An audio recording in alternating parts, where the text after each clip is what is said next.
So we've all been there. You're playing a game against a lower rated player. You get into a good position. You think you should win. You know that you probably most of the time will win. But for some reason, the game starts to, at some moment, look like it's going to be a draw for whatever reason. And maybe you have this moment where you say, nope, I'm not going to get a draw this game. I'm going to win. I'm going to find a way to make this work, and I'm going to win this game. Take the draw, and I'll share the championship.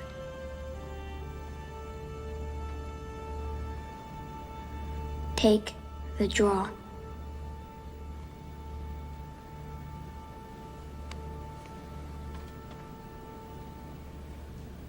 Move. I know I have done this way too many times, and if you're not careful, you can really make some poor choices. So in this video, I'm going to show you two games. One game where I was on the wrong side of this, and one game where I was on the right side of this. So the second game is going to be rough for me to show you, but I'm going to do it anyway.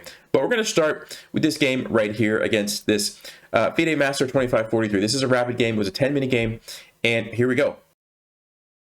All right, so they played d4, and as you guys know, I'm exclusively playing the King's Indian. By the way, the course is almost ready, so be on the lookout for that any day now. I'm putting the finishing touches on it. I think you guys are going to really learn a lot from that. So we get the main starting position of the King's Indian. White's got the 3 pawns in the center, knights on c3. Okay, so this move is not one of the main lines. This is kind of a sideline. This is not, actually, I don't think I've seen this prior to this game. So this kind of threw me off a little bit. I decided, you know what, let's just go with my normal plan. So this is one option that I like to do, play knight a6 and then strike with e5, and the point is we want to try to get our knight into c5 if the pawn moves forward. So and here after f3 I kind of changed my plan a little bit, because usually f3 means that they want to start attacking you. They want to basically set up to play g4 and then probably h4, h5, and go for kingside attack. And so if you just kind of go with the normal just castle, you're going to be getting attacked.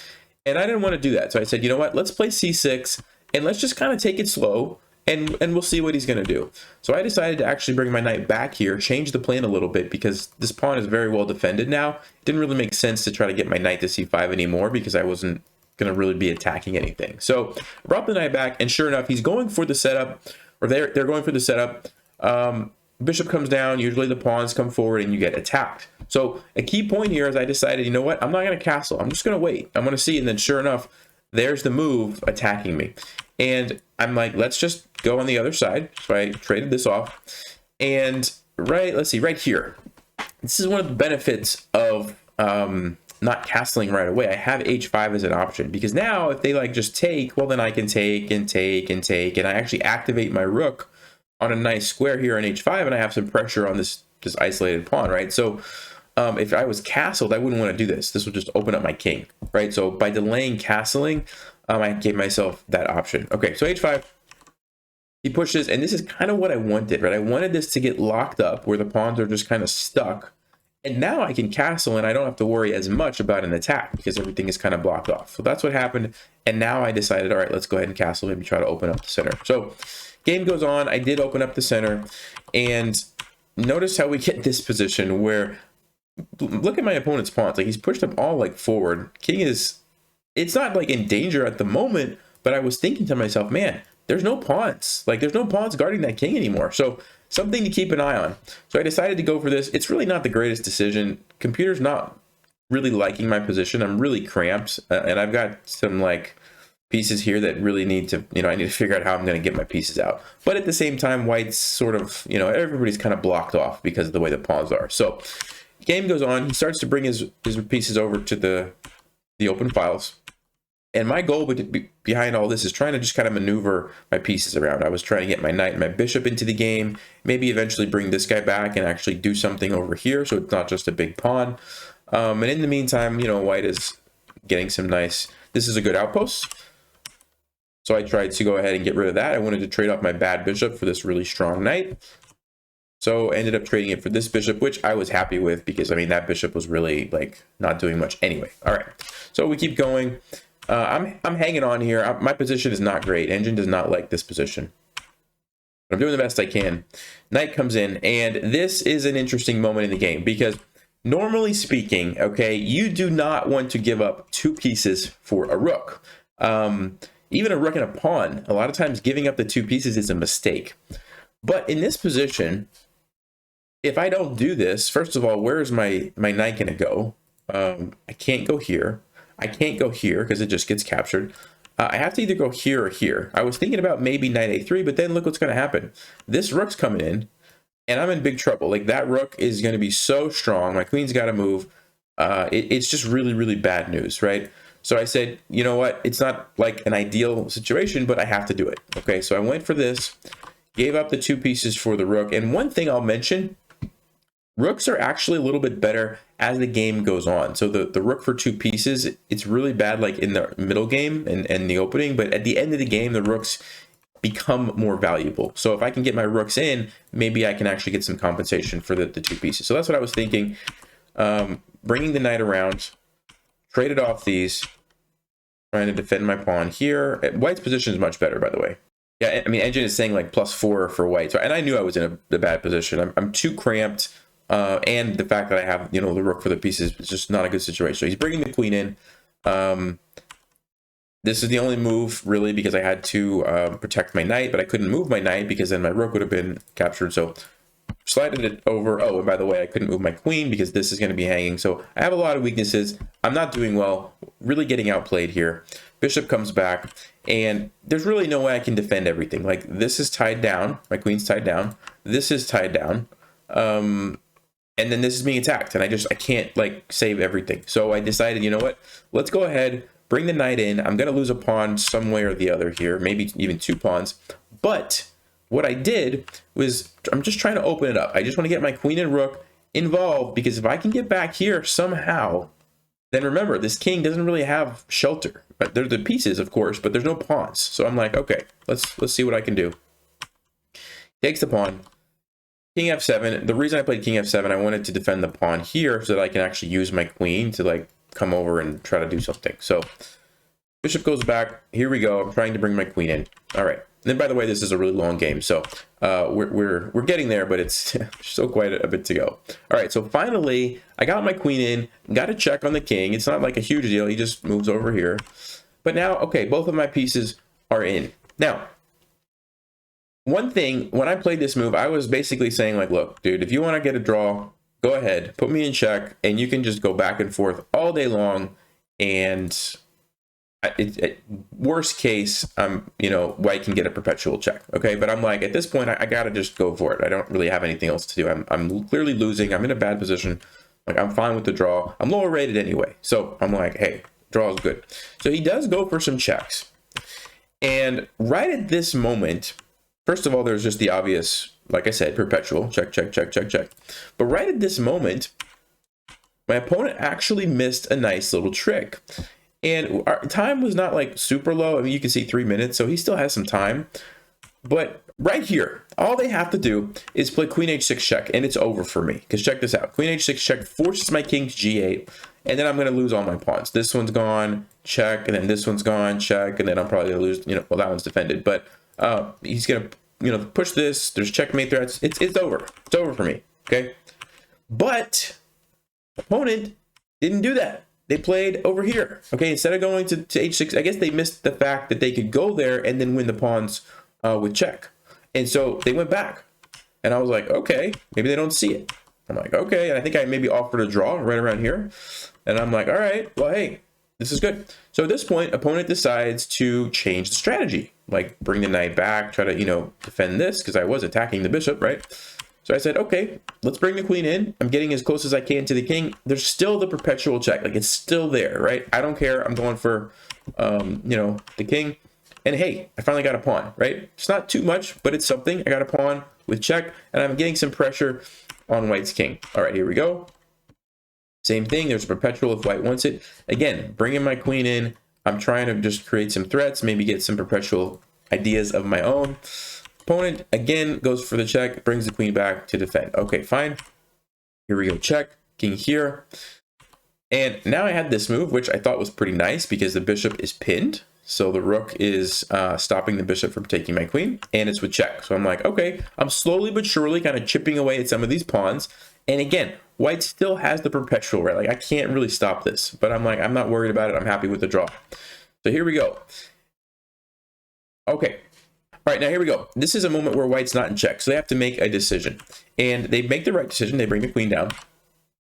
And by the way, they still have that same idea. If they want, they can maneuver the queen over, put me in check, go to h6, take these pawns with check, okay, which would have been a great option for white. But they don't really see it. They come here and they just take this one, which is not the same thing because this is not with check, right? Which means I get to move. And that's a huge mistake. So I bring the queen in with check, here, check, here. And at this point, the game should be a draw. So what should probably happen is queen g4 check, king h2, I take here check. Let's see, knight to g3, and the computer just says there's just a perpetual here. So actually queen takes f2, king here, and I have no more checks. And basically white's going to perpetual check me after I make some moves. So for example, h4, and then they're just going to go check, check, check, and I can't get out of it. Okay, so that's what should have happened. In the game, opponent plays bishop g3, and I was like, I can't believe that just happened. For those of you beginners, this is a good practice moment. If you'd like to pause and figure out what should black play here, I'll let you do that. All right, well, if you've had a chance to do that, the move is queen takes g3 check because the knight is pinned. So we've seen this tactic before where the piece is pinned and can't recapture. So this forces the king over, and that's just checkmate in two. I won the game just like this. And I was shocked because for I don't know, 20 or 30 moves, white had a perpetual check whenever they wanted it, right? And my opponent decided, to push for the win, which makes sense. I mean, they were in a much better position for like pretty much all of this game, right? Right up until right around here. Let's see, even here, white is still way ahead. It was right here. This was a big mistake, not taking with check. As long as they took those pawns with check, they were fine. But right here, letting my queen come in, this was a big mistake. But up until this point, white was completely winning the whole game. And they probably had it in their mind like, no, I'm not losing this game. I'm so much higher rated. I'm in a good position. I'm going to find a way to win. And it backfired, right? And luckily for me, I was on the right side of this, but how many times have I been on the other side? And speaking of which, let's go ahead and just jump right into the next game where I'm going to be on the other side. And then we'll talk at the end about some kind of final thoughts about this. Okay, so here's the next game, and again we get d4, and of course I played King's Indian. As I mentioned, I'm playing this exclusively, and this guy goes for the classical. So this is the classical where you just bring both knights out, and usually they'll play bishop e2 here, and I think that's what they did. And so this is one of the lines that I teach in the course, knight a6. It's a little bit of an offbeat line. It's gaining popularity actually lately, and so you'll learn about this in the course when it's done, which I'm still working on, but this is kind of the main idea, right? You play e5, they push, and you sink your knight in here, and you get some nice pressure on e4. So opening was pretty great. a5, an important move. You want to make sure you prevent b4 so that your knight doesn't get kicked away. Okay, bishop g5. I played queen e8. I wanted to get out of this pin, so that was the idea. h6, just to kick the bishop away. Knight g4. So I got one of the bishops, so bishop pair is usually a good thing if you can open up the position. Now the position right now is not really open, so I need to kind of work on that, but that's what I'm doing here. So f5. And I decided to push, and I understand this does lock up the position, but if I take, it's going to give white a nice square for their knight, and I figured that knight was going to be really strong sitting there. This way, kind of, yes, it locked up the center, but now I can just push over here and get a nice attack on the king. So that was my idea. So that's what I started to do. And basically, and this is pretty common in the King's Indian, a lot of times what you'll do is expand on the king side. You start attacking over here. Opponent's going to be expanding on the queen side. They're attacking over here. And it's kind of like, can white defend your attack, or can they push through on the queen side before your attack gets going? That's kind of like what the game is about. And that's exactly what we see here, right? So I'm pushing forward over there. This person's doing some stuff on the queen side. So I decided, let's go ahead and just sacrifice that pawn to open things up on the king. All right. They're building the pressure over there. I wanted to get out of the pin, right? Because otherwise b5, and I couldn't move my knight or I'd lose the rook over here, right? So that's why I moved the rook. Now b5 is like not really a great move. I can just hop my knight into c5 and I'm pretty happy. So it's not that easy for white to make progress over here on the queen side. So I was feeling pretty good here. building up the pressure, getting the bishop where it's actually doing something on this diagonal. Trying to activate my other rook, maybe something like this, just to really line up here. That's what I did. Okay, so I've got mate in one threat there. Knight to g3. Trade off the bishop. Again, I'm renewing the pressure here. I'm threatening to play like h4 to kick the knight out. So I'm feeling pretty good. And white just continues with their attack on the queen side. Okay, so the knight comes in. Traded that off. I've got all three heavy pieces. I'm feeling pretty good, although computer actually likes white's position because there's really not anything here. All right, so, and notice my opponent's clock, by the way, 119. They've been thinking a lot in this game, right? So I'm way ahead on time, and this is something that I did start to think about a little bit, right? So g4, I'm like, okay, let's go ahead and take this. This pawn is pinned, by the way, so it can't take my rook.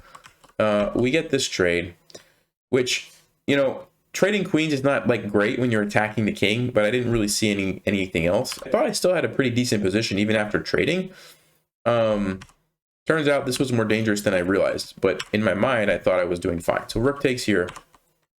Okay, the guy has 36 seconds, right? So at this point, I'm thinking, well, even if I don't win in the game, I think the guy's going to run out of time.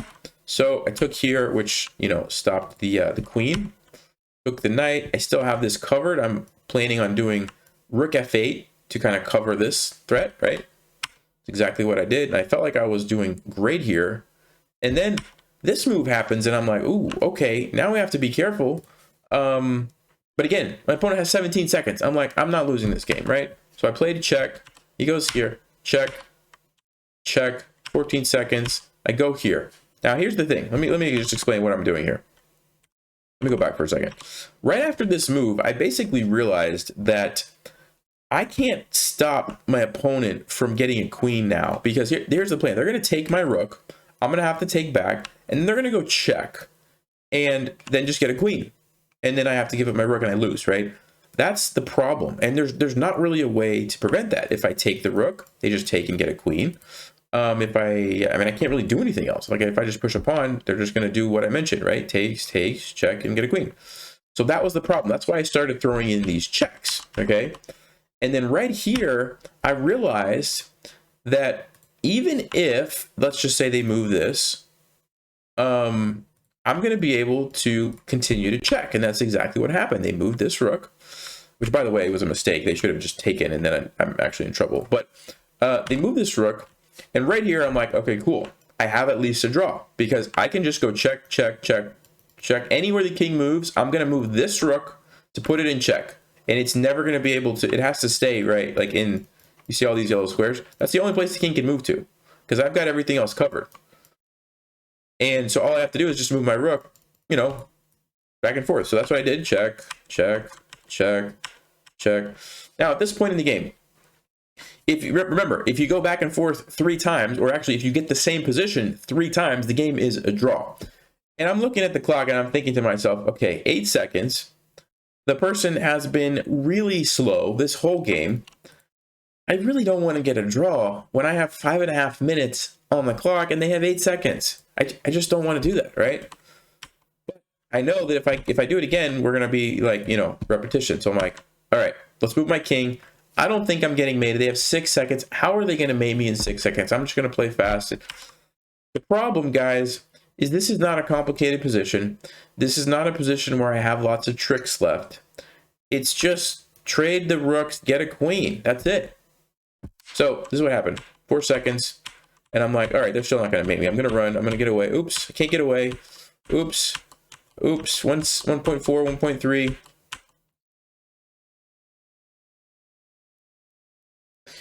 And that's checkmate. 0.7 seconds on the clock. Yeah, it's painful to relive this moment. But, you know, this is a moment where, let's go back. I had a draw. I just had it right here. It was a draw. The game was a draw. Like, it was just a draw. I should have just taken the draw.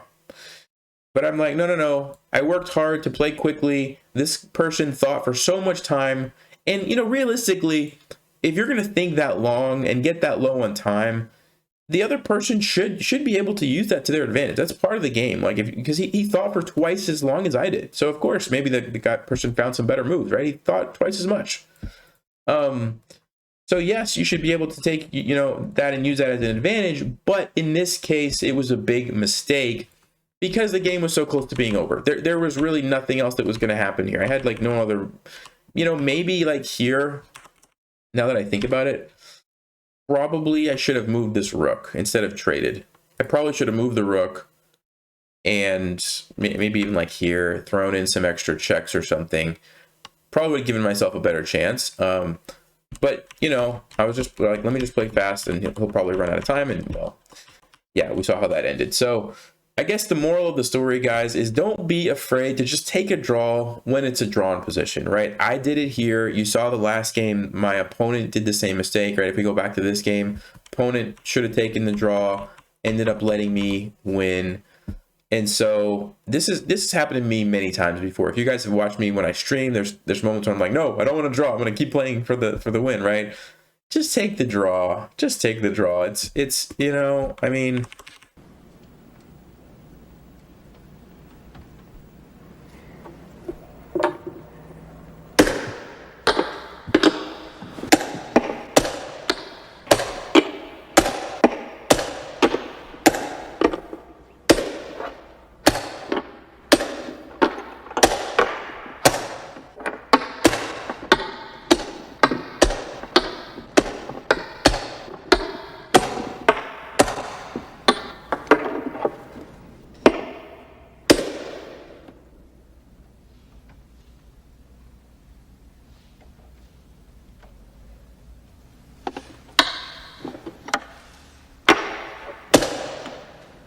Check.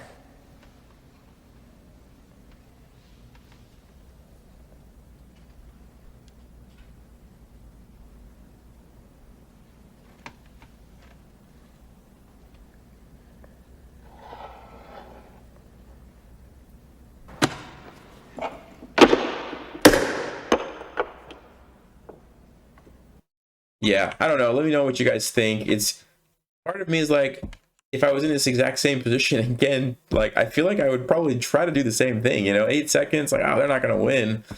But I think probably the correct decision is to take the draw. So anyway, let me know what you guys think. I hope you guys enjoyed this video and learned a thing or two. And as always, stay sharp, play smart, take care.